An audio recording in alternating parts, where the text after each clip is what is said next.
Cristo, vamos lá, vamos à palavra de Deus. Eu vou abrir a minha Bíblia aqui em Mateus capítulo 23, verso 23. Mateus 23, 23.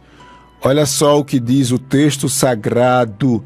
O tema da mensagem é: as três coisas mais importantes do reino de Deus. Diz assim a palavra do Senhor: ai de vós, escribas e fariseus hipócritas, porque dais o dízimo da hortelã, do endro e do caminho, e tendes negligenciado, da hortelã, do endro e do caminho tendes negligenciado os preceitos mais importantes da lei. Aí ele vai falar os preceitos mais importantes da lei. Ele diz: a justiça, a misericórdia e a fé.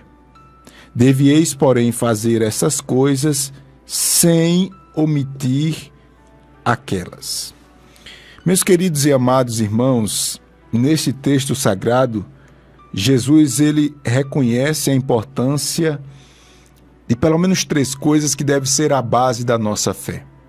Ele fala sobre a justiça, a misericórdia e a fé. Justiça, misericórdia e fé.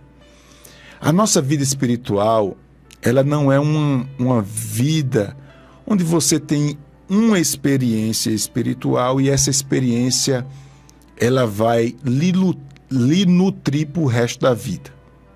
É assim, toda experiência ela só é sólida quando ela é um conjunto de experiências. E toda experiência ela só é sólida quando você consegue colocar em prática essa experiência. Na vida espiritual não é diferente. Não existe vida espiritual apenas de blá, blá, blá. Não existe vida espiritual apenas de abrir a boca e dar glória a Deus. Não existe vida espiritual apenas dependendo, ou não existe vida espiritual que lhe faça depender exclusivamente de profecias. É bem verdade que a gente vê Deus na vida de algumas pessoas, mas a sua vida espiritual não pode depender dessa pessoa. Tem pessoas que tornam os profetas, entre aspas, aqui, o seu tudo. Não, eu vou consultar fulano, eu vou ligar para fulano, eu vou... Não, sua vida espiritual não consiste nisso. Claro que Deus pode usar uma pessoa ou outra, mas a sua vida espiritual consiste em prática. O evangelho é prático. Tanto é que a Bíblia vai dizer que que a fé sem obra é morta. Não tem como ficar só em palavras. Não tem como só ficar eu determino, eu abençoo. Não.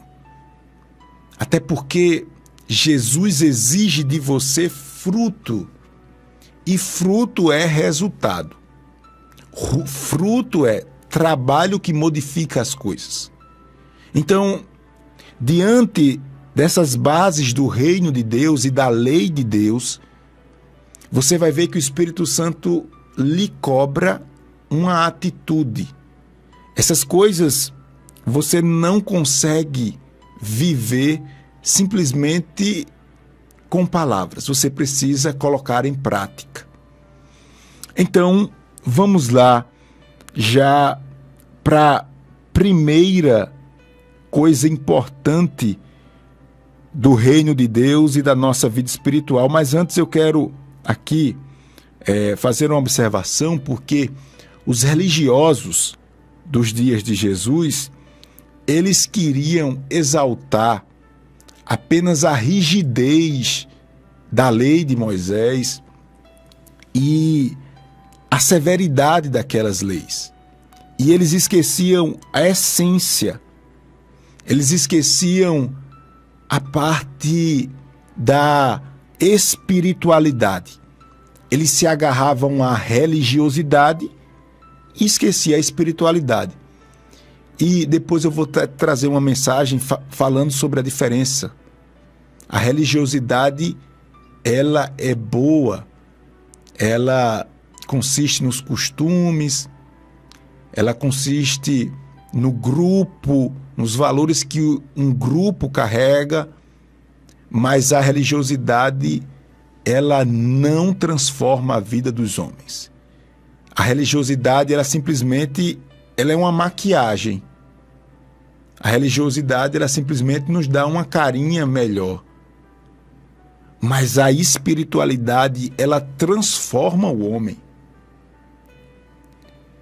E essa transformação é o vínculo que você tem de sustentação. A religiosidade pode até lhe trazer alguns bons costumes, algumas práticas boas, mas jamais ela vai ter condições de lhe sustentar na fé. Porque o que lhe sustenta na fé é uma mudança interior. Não são as bênçãos que você pode alcançar através dos ensinos religiosos. Você pode alcançar. Como você estuda para aprender a fazer algo, na religião você também aprende. E isso pode lhe tornar uma pessoa melhor. Mas jamais isso vai lhe sustentar na fé. Não tem uma âncora forte.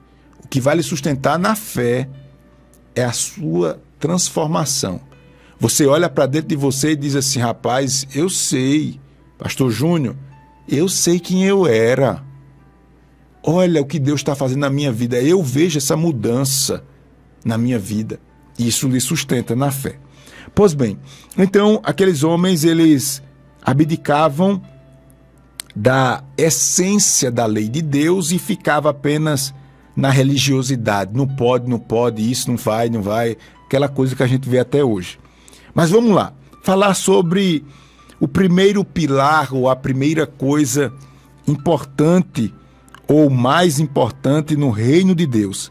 Jesus fala sobre a justiça. Diga comigo assim: justiça. Justiça. O primeiro princípio mais importante da lei era a justiça. A lei do Senhor, ela foi dada para coibir a injustiça e estabelecer a justiça e a equidade na terra. Olha só, fazer a obra de Deus é você praticar a justiça. Fazer a obra de Deus é você praticar a justiça. E quando a gente fala de justiça, às vezes a gente pensa em um magistrado com a caneta na mão, cumprindo a lei e tal. Não. Justiça aqui, ela deve ser desenvolvida nas áreas mais comuns da vida do homem, isto é, em todas as áreas da vida do homem. Você pode praticar a justiça dentro da sua casa, na relação com a sua esposa, com o seu esposo.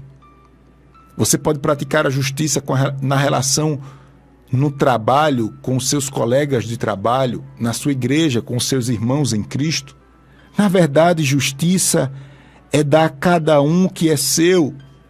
Quando você age em conformidade à palavra de Deus e assumindo o seu lugar que Deus determinou, ou a função que Deus determinou para você, você age com justiça. Por exemplo, um homem que é chamado por Deus para constituir a família, ele é o cabeça do lar. Ele está ali como guardião da sua casa. É ele que promove segurança. Ele é o sacerdócio do seu lar, o sacerdote do seu lar. Ele é aquele que protege a sua família do mal. É ele que direciona a família. Quando você, homem, está cumprindo isso, você está cumprindo a justiça de Deus. Agora, quando você, porque você tem mais força no braço, porque você trabalha e o dinheiro fica na sua mão, você começa a subjugar a sua família, a sua esposa, os seus filhos, você está sendo injusto. e você está desobedecendo e atraindo maldição para a sua vida, porque você está infringindo uma lei de Deus. Dá para perceber aqui, nas coisas mais do nosso dia a dia, a gente vê, e aí eu fico nervoso com isso, irmãos. Hoje em dia é um negócio, o menino tem que estudar. Claro que tem que estudar. A gente nem discute isso. Agora os meninos tudo preguiçoso, a pobre da mãe faz tudo dentro de casa e o bonitão e a bonitona, aí a bonitona fica lá com os pés para cima. Ah, é porque vai estudar uma vírgula, rapaz, estudar e trabalhar.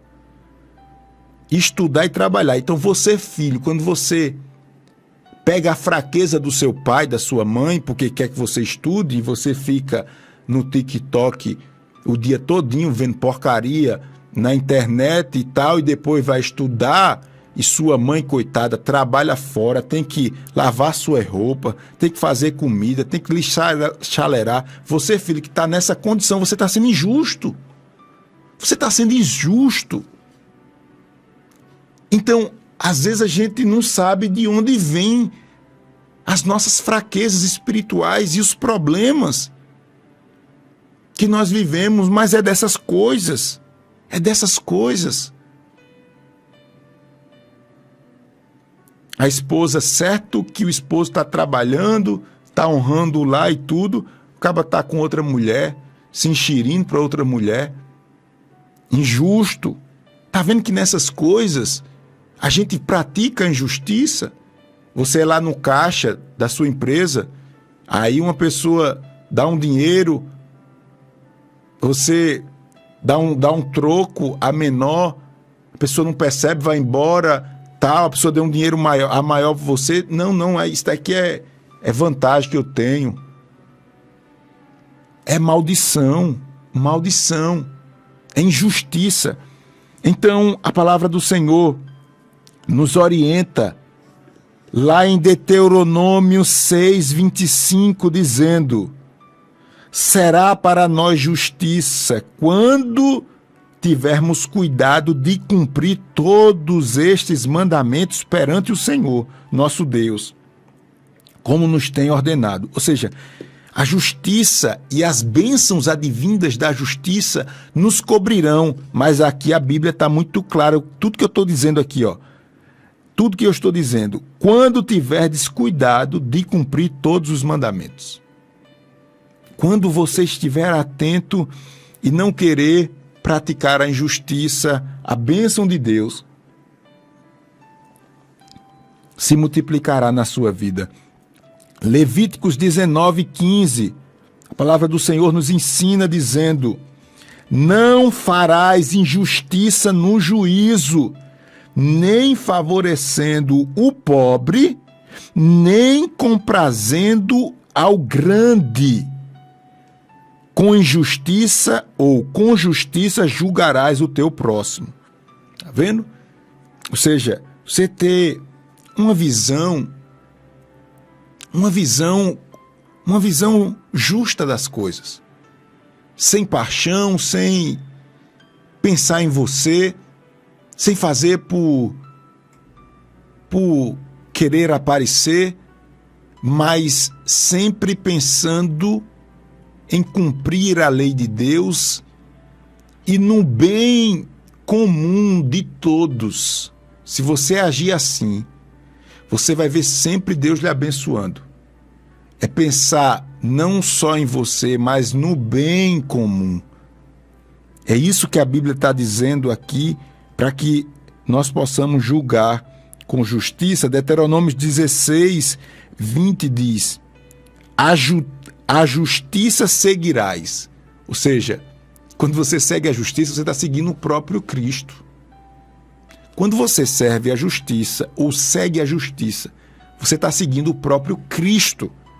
A justiça seguirás, somente a justiça, para que vivais e possuais em herança a terra que te dá o Senhor teu Deus. Está falando aqui de salvação. Aqueles que amam, servem e buscam a justiça, lutam pela justiça, esses receberão como herança a terra, isto é, a salvação. Ainda em Deuteronômio 32, 36, está escrito: o Senhor fará justiça ao seu povo e se compadecerá dos seus servos. O Senhor, Ele é Deus de justiça. Primeiro pilar, ou primeira coisa importante da nossa vida espiritual e do reino de Deus, a justiça. A segunda coisa, Jesus fala em Mateus 23, e eu vou dar um passo mais adiante aqui nessa mensagem, que tem como tema as 3 coisas mais importantes do reino de Deus. Eu falei e acabei de falar da primeira, que é a justiça, trazendo alguns fatos do nosso dia a dia, que muitas vezes nós fracassamos nesse entendimento ou na prática da justiça de Deus. A segunda coisa que Jesus fala, que é base do seu reino e da lei do Senhor, é a misericórdia. Misericórdia. Diga comigo assim, misericórdia. A misericórdia, irmãos, ela é a base dos escritos de Deus e dos ensinamentos de Deus. Quando eu falo de misericórdia, eu estou falando de excesso de bondade. Alguém pode ser bom e alguém pode ser muito bom. Pronto. Essa ideia de ser muito bom se aproxima de uma pessoa misericordiosa. E esse sentimento a gente não aprende com os outros. Esse sentimento a gente só aprende com o próprio Cristo. É você ter a capacidade de se colocar no lugar das pessoas e sentir a dor das pessoas. A gente vive numa sociedade em que cada um cuida do seu próprio umbigo. Nós somos treinados para isso. Problema teu, te vira, não é? A gente não fala, mas muitas vezes o nosso comportamento é esse. Cada um faça o seu. E nós esquecemos que quando nós agimos com misericórdia, nós estamos agindo em nome de Jesus. E quando nós agimos com misericórdia, nós estamos atraindo as bênçãos de Deus para a nossa vida. Quando nós agimos com misericórdia, nós estamos galgando no reino de Deus uma posição de autoridade. Enquanto muitos acham que a autoridade espiritual é você falar em mistérios, é você profetizar, isso é conversa. Não é. Autoridade no mundo espiritual é isto daqui. É você cumprir esta lei, preservando as suas bases, como a justiça que eu acabei de falar, e agora a misericórdia. A misericórdia. Talvez você não soubesse ou não sabe, mas tem muitas pessoas que estão profetizando, pregando nos púlpitos da igreja e termina o culto e vai se prostituir, usar droga. Você sabia disso? Ô pastor, mas deve ser um culto congelado, né? Deus não deve fazer nada, né?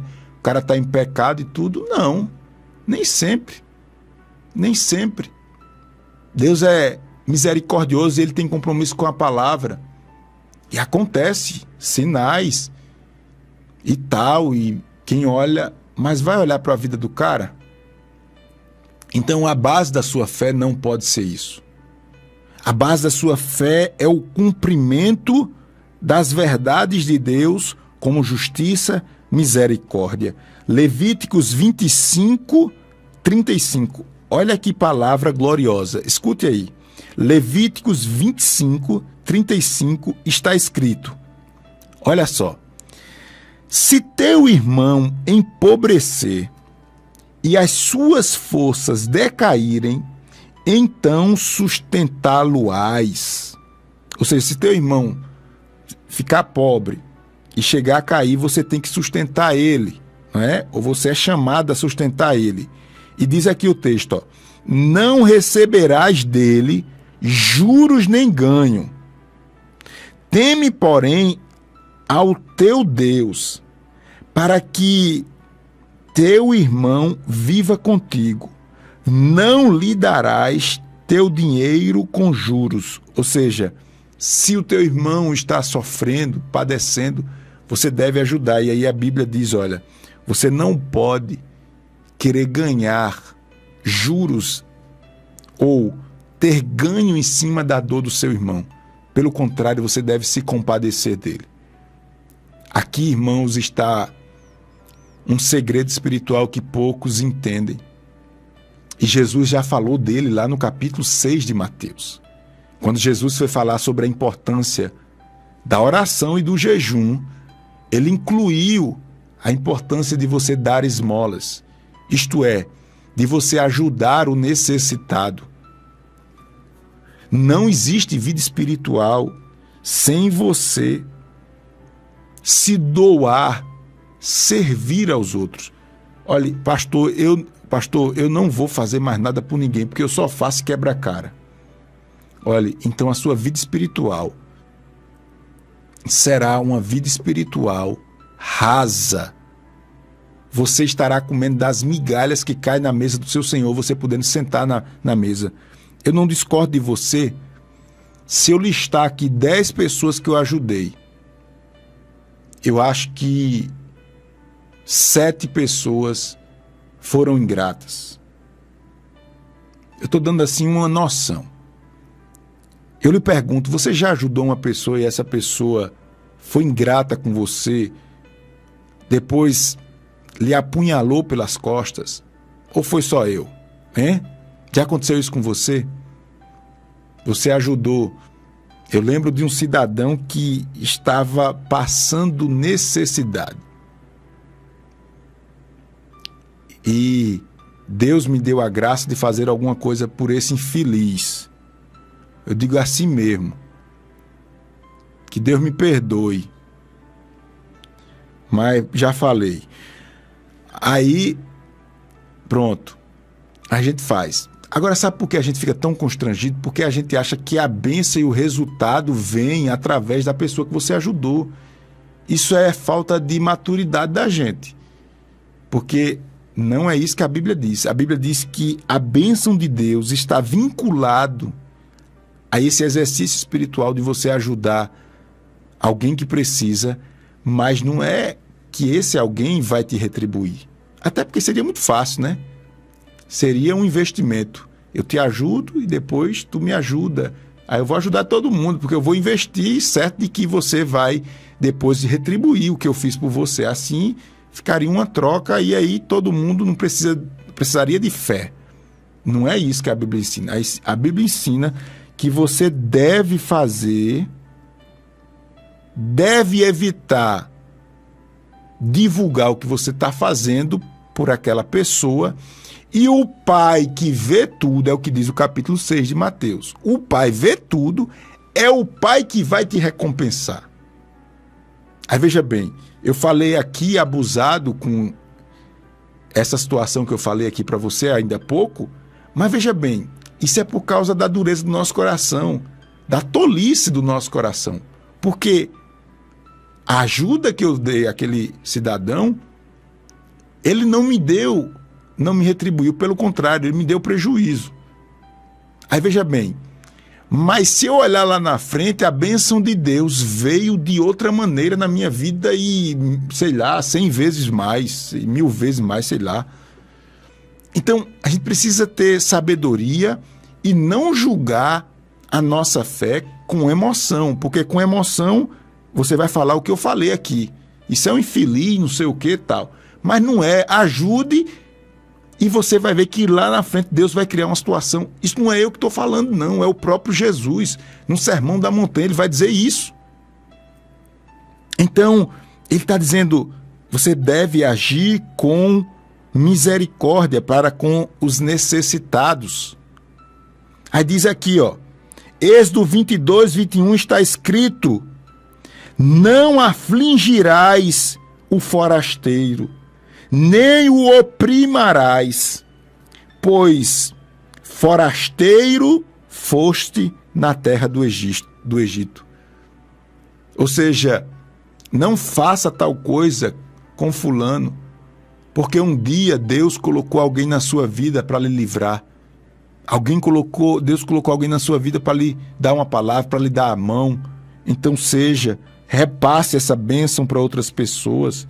Deuteronômio 20:20 está escrito: quando te aproximares de alguma cidade para pelejar contra ela, oferece-lhe a paz. Ou seja, antes de entrar na guerra propriamente dita, dê a condição dessa pessoa viver em paz ou aceitar a paz. Mateus 12:7 está, Jesus mesmo já disse em Mateus 12:7, mas se soubesses o que significa misericórdia, quero e não holocausto, não teríeis condenado inocentes. Meu Deus do céu. Então, Pastor Júnior, eu quero me aproximar de Deus, eu quero levar a sério as coisas de Deus. Então você precisa entender que a base da nossa fé é a justiça. Primeiro eu falei, a misericórdia. E por fim agora, eu vou falar de outra base. O pastor Teste já está aqui, eu esqueci que hoje era o programa do pastor. Eu vou concluir agora. E a segunda ou terceira base do reino de Deus é a fé.